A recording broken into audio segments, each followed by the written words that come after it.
Bismillahirrahmanirrahim. An Abdullah bin Mas'udin, saking Abdullah bin Mas'ud radhiyallahu anhu, radhiya muga-muga ridani sapa Allah anhu saking Abdullah bin Mas'ud. Abdullah bin Mas'ud ini adalah salah satu sahabat yang dijamin masuk surga. Jadi ada sahabat-sahabat yang itu memang dijamin oleh Allah langsung masuk surga. Di antaranya adalah Abdullah bin Mas'ud. Abdullah bin Mas'ud ini Bapak Ibu, pawaannya, napa pawaannya niku? Posturnya kecil. Napa jenenge? Kurus. Kecil, kurus, bahkan dalam satu riwayat ketika ada angin yang keras tubuhnya niki bergoyang, ketera angin gitu, mentiung gitu. Kemudian ada satu sahabat yang istilahnya itu membicarakannya. Kemudian ketika membicarakannya, ini terdengar oleh Rasulullah SAW dan mengatakan betisnya atau kakinya Abdullah bin Mas'ud ini kalau ditimbang dengan Jabal Uhud, Bukit Uhud atau Gunung Uhud, itu lebih berat timbangannya dibandingkan dengan Jabal Uhud. Jadi saking mulianya Abdullah bin Mas'ud. Qala ngendika sapa Abdullah bin Mas'ud, haddasa nyeritaake ing kita sapa Rasulullah sallallahu alaihi wasallam. Rasulullah sallallahu alaihi wasallam. Wa huwa utawi Rasulullah iku as-shadiqu, orang yang jujur. Orang yang jujur. Al-masduqu, yang dipercaya. Jadi ini salah satu pujian kepada Rasulullah SAW, yaitu as-shadiqu al-masduq. As-shadiqu al-masduq, orang yang jujur dan orang yang dapat dipercaya. Makanya apa yang disampaikan oleh Rasulullah, yang diucapkan oleh Rasulullah, itu semuanya adalah melalui wahyu. Wa ma yantiqu 'anil hawa in huwa illa wahyu yuha. Jadi apa-apa yang disampaikan oleh Rasulullah, yang dibicarakan oleh Rasulullah, itu semuanya adalah dari wahyu Allah Subhanahu wa taala, bukan dari hawa nafsu. Apa sabdanya Rasulullah? Inna ahadukum, sak temene salah suci sira kabeh iku yujma'u, dikumpulkan apa khalquhu, penciptaannya ahad, fi batni ummihi, ing dalem perutnya ibunya ahad, ing dalem wetenge ibuke ahad, arba'ina, ing dalam waktu 40 yauman, apane yauman hari, nutfatan hale rupa nutfah. Hadis ini menjelaskan terkait dengan proses penciptaannya manusia. Jadi manusia itu diciptakan 40 hari pertama di dalam rahim ibu kita, itu berupa sperma. Summa yakunu alaqatan misla dzalika. Summa yakun, mongko ana sapa ahad alaqatan, segumpal darah, misla dzalika, kaya mengkono arba'ina yauman. Summa yakunu mudghatan. Summa yakunu, nuli ana sapa ahad iku mudghatan, daging segumpal atau segumpal daging misla dzalika kaya mengkono-mengkono arba'ina yauman. Jadi yang pertama 40 pertama berupa sperma, kemudian 40 kedua berupa segumpal darah, kemudian 40 yang ketiga adalah berupa daging. Summa yursalu, kemudian diutus. Summa yursalu, kemudian diutus. Ilahi kepada ahad, ilahi maring ahad, sopo al malaku malaikat. Apa tugasnya? Fayangfuku fihi arruha, fayangfuku mongko niup sopo malak fihi ing dalem rahim arruha ing ruh. Jadi Bapak Ibu, pertama 40 hari pertama apa tadi? Sperma, 40 hari kedua segumpal darah, 40 hari ketiga segumpal daging. Berarti 40 ditambah 40 ditambah 40 jumlahnya 120.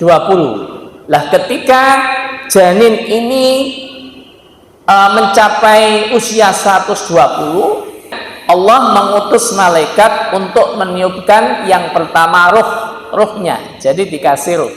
Makanya kalau usia 120, nanti kalau ibu atau istri kita hamil jenengan tingali. Berarti ada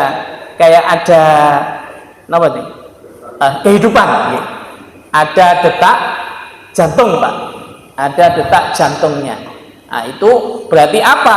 Ketika sudah ada detak jantungnya, ada gerak-geraknya, berarti Allah sudah meniupkan ruh melalui malaikat kepada janin tersebut. Wa yu'maru lan diperintah sapa malak bi arba'i kalimatin, kelawan 4 kalimat, 4 hal. Jadi ketika sudah ditiupkan rohnya, kemudian ditetapkan 4 hal Bapak Ibu. Yang pertama, bikatbi rizki, ditulis rizkinya atau ditetapkan rizkinya. Rizkinya ditetapkan.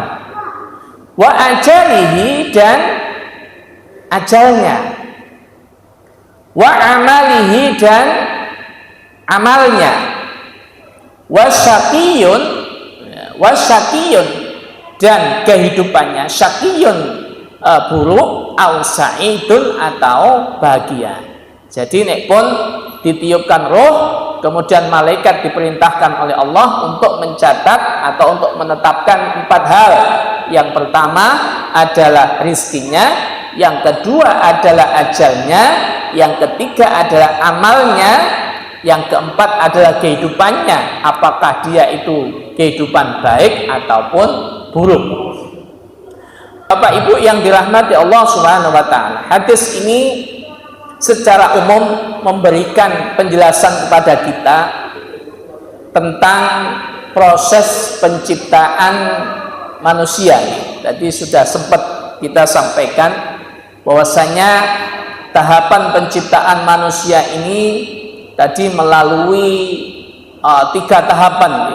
Yang pertama 40 hari pertama berupa sperma. Maksudnya apa? Ketika suami istri berhubungan, berhubungan suami istri, kemudian sel sperma bertemu dengan apa? Sel telur, kemudian sel telur ini dibuahi. Nah, ketika sudah dibuahi oleh sperma, maka sejak saat itu 40 hari berikutnya berupa sperma, 40 hari berikutnya berupa darah atau segumpal darah, 40 hari berikutnya berupa segumpal daging, kemudian ditiupkan roh oleh Allah Subhanahu wa taala, kemudian ditetapkan 4 hal. Tadi yang pertama apa? Rizkinya, terus ajalnya, terus amalnya, terus yang keempat adalah kehidupannya, dia itu bahagia ataupun tidak. Ini proses penciptaan manusia. Kemudian yang kedua, hadis ini Bapak Ibu ini mempunyai hukum. Jadi hukum. Misalnya ada kasus bagaimana kalau ada janin yang usianya belum genap 120 hari, apakah boleh digugurkan apa tidak? Jadi belum 120 hari ini sebagian ulama mengatakan boleh digugurkan.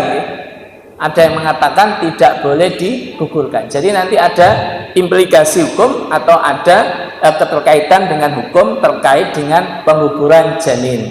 Biasanya kalau pengguguran janin itu banyak sebab nih Bapak Ibu nggih. Ada kalanya mungkin rahimnya niki napa itu bermasalah nggih. Atau ada kalanya bermasalah dan sebagainya nggih, sehingga harus digugurkan atau berkaitan dengan kesehatan si ibu atau kesehatan bayinya. Kemudian yang ketiga disebutkan tadi bahwasanya ada malaikat yang bertugas untuk meniupkan ruh. Jadi ada malaikat yang bertugas untuk meniupkan ruh.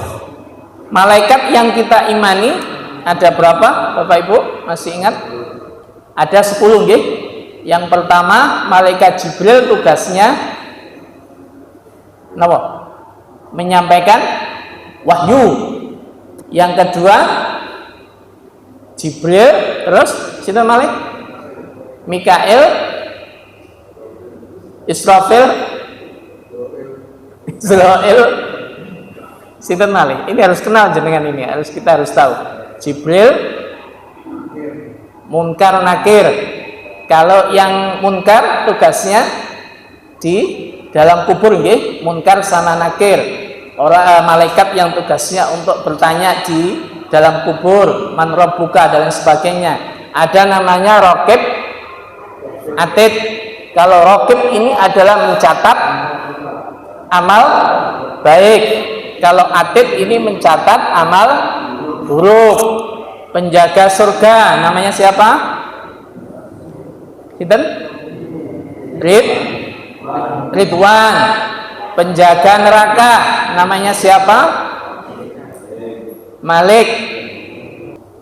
Kemudian Bapak Ibu, hadis ini juga menunjukkan bahwasanya orang itu dikatakan baik itu di ujungnya Bapak Ibu, di ujungnya.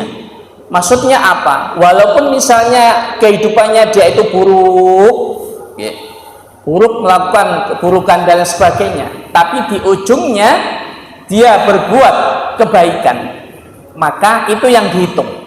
Saged dipahami nggih? Jadi walaupun tiap hari dia misalnya pekerjaannya itu tidak baik, buruk misalnya, tapi di penghujung hayatnya dia berbuat baik, maka itu yang dihitung. Dulu ada kisah, ada seseorang yang membunuh, masih ingat ini ceritanya? Membunuh 90 berapa?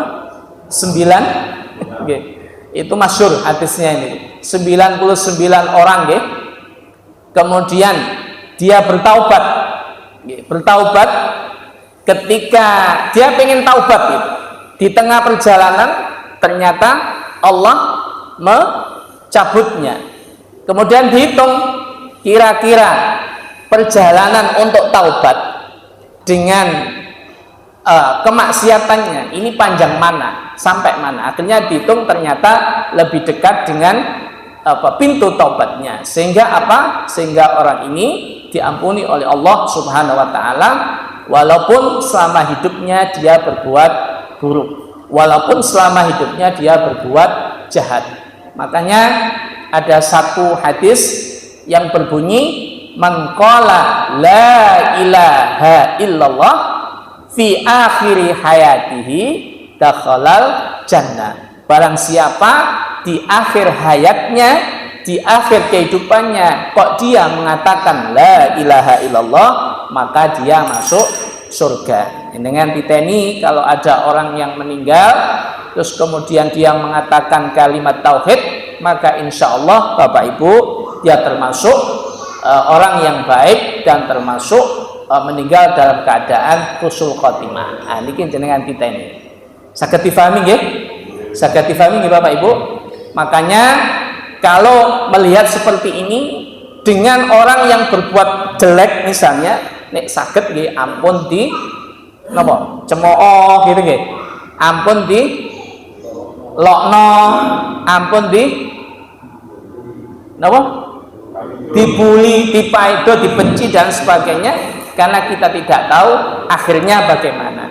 Sama dengan orang yang berbuat baik, jangan mentang-mentang berbuat baik terus selama hidupnya, tapi di akhir hayatnya dia berbuat buruk, maka hitungannya dia dikatakan berbuat buruk atau su'ul khotimah. Makanya saged nggih biasa-biasa mawon dengan orang yang baik nggih biasa, dengan orang yang buruk penggaweane nggih biasa. Saged difahami nggih Bapak Ibu nggih? Pun. Bapak Ibu yang dirahmati Allah Subhanahu wa taala, kalau melihat hadis ini Bapak Ibu, proses penciptaan manusia ini, kita mungkin akan teringat dengan orang yang mengandung kita. Sinten niku? Ibu ya. Jadi 9 bulan lamanya kita ada di kandung ibu, ada di rahim ibu. Saya tidak bisa membayangkan gitu, bagaimana ibu kita mengandung kita, apalagi kalau misalnya bobot kandungannya atau badan kita ini besar misalnya dalam kandungan ibu. Saya tidak bisa membayangkan betapa susahnya ibu membawa kita. Maka dari itu Bapak Ibu, Rasulullah pernah ditanya, wahai Rasulullah, siapa orang yang pertama kali yang harus aku perbaiki, yang harus aku jaga hubungan baiknya? Rasulullah mengatakan muka, ibumu. Kemudian tanya lagi, siapa lagi ya Rasulullah? Beliau menjawab, muka, ibumu. Kemudian ditanya lagi, siapa lagi ya Rasulullah? Beliau menjawab, muka, ibumu. Jadi 3 kali Rasulullah menjawab ibumu, ibumu, ibumu. Kemudian ditanya lagi yang keempat, dijawab bapakmu. Ini saking mulianya seorang ibu, karena sangat luar biasa di dalam melahirkan, dalam menjaga anak-anaknya dalam kandungan sampai melahirkannya. Makanya Bapak, Ibu, kalau panjenengan hari ini masih punya ayah, masih punya ibu, nek saged nggih dimuliakan, didoakan Bapak Ibu. Napa dongane? Masih ingat doa untuk kedua orang tua?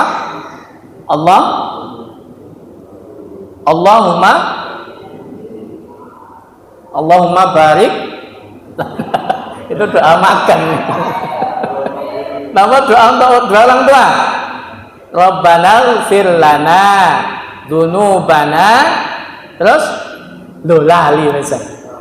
Rabbana ighfir lana dzunubana waliwalidina warhamhuma kama rabbayani atau rabbayana shaghira. Nek piyambak nggih, Allahumma firli dzunubi waliwalidayya warhamhuma kama rabbayani shaghira. Ya Allah, ampunilah dosa-dosaku, dosa kedua orang tuaku, dan berilah kasih sayang, warhamhuma, berilah rahmat untuk keduanya sebagaimana ketika orang tuaku memberikan rahmat kepadaku. Ini harus didoakan ya Bapak Ibu. Bagaimana kalau ayah kita sudah meninggal, ibu kita sudah meninggal? Rasulullah pernah ditanya Bapak Ibu, ya Rasulullah, hal baqiya alayya min birri abawayya syai'un aburuhuma bi ba'da mautihima. Ya Rasulullah, apakah masih ada kesempatan bagiku berbakti kepada kedua orang tuaku yang sudah meninggal? Rasulullah mengatakan, khisalun arba'ah, ada 4 hal Bapak Ibu. Yang pertama, as-salatu alaihima, mendoakan keduanya. Nah, nek mantun salat jenengan doakan bagi tiang sepah panjenengan yang sampun sedo, sampun sumare. Yang kedua, wal istighfar lahuma, memintakan ampun untuk keduanya. Yang ketiga, wangqidai ahdihima, memenuhi janji-janjinya dulu waktu masih hidup. Misalnya yang sepah kita, orang tua kita ketika masih hidup janji untuk nopo misalnya. Kalau panjenengan sebagai anaknya, sebagai ahli warisnya bisa menjalankan, nek saged nggih dijalankan. Kemudian yang terakhir Bapak Ibu, wasilaturrahmil lati la tusallu lahu illa min kibailihima. Jadi mempererat silaturahim, hubungan baik kedua orang tua yang dulu pernah dijalin ketika orang tua kita sudah meninggal. Nah, ini yang bisa kita lakukan sebagai anak kalau orang tua kita, ayah kita, ibu kita sudah dipanggil oleh Allah Subhanahu wa taala. Ada lagi Ibu, ada lagi Bapak. Ada seorang sahabat tanya kepada Rasulullah, "Ya Rasulullah, inna ummi uftulitat nafsuha wa lam tusi wa adhunnuha law takallamat tasaddaqat. Afalaha ajrun in tasaddaqtu anha." Seorang sahabat bertanya kepada Rasulullah, "Ya Rasulullah, ibu saya sedang diambil nyawanya." Jadi posisinya nazak. Aku berprasangka kalau beliau bisa bicara, dia akan bersedekah. Kemudian apakah ada pahala baginya jika aku bersedekah? Rasulullah mengatakan, "Na'am, tasaddaq anha." Iya, bisa. Sedekahlah untuk kedua orang tuamu. Nah, ini yang bisa kita lakukan Bapak Ibu. Jadi kita niatkan semuanya untuk kedua orang tua kita. Malam Jumat kirim napa? Doa nggih. Jangan lupa amplopnya. Biasanya wonten amplop nggih. Ada syaratnya. Tidak, bukan itu Bapak Ibu, bukan itu yang dimaksud. Tapi intinya adalah mendoakan kepada kedua orang tua kita. Saged dipahami nggih?